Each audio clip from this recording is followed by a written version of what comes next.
Asahan ang malinsangang panahon sa Metro Manila dahil sa easterlies.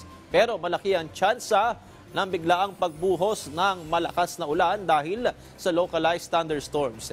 Easterlies din ang nakaapekto sa Bicol Region, Eastern Visayas, Cagayan, Isabela, Aurora, Quezon, Oriental Mindoro, Romblon, Palawan, Aklan, Capiz, Dinagat Islands, Surigao del Norte, Surigao del Sur at Davao Oriental.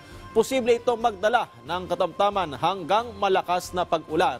Samantala, malamig na hangin ang dala ng northeast monsoon o amihan sa Batanes. Pero may tsansa pa rin ng pag-ulan lalo na sa hapon o gabi. Samantala, bahagya hanggang sa maulap na kalangitan ang dapat asahan sa Soc-Sargen, Barm, Sulu at Davao Occidental dahil po yan sa Intertropical Convergence Zone.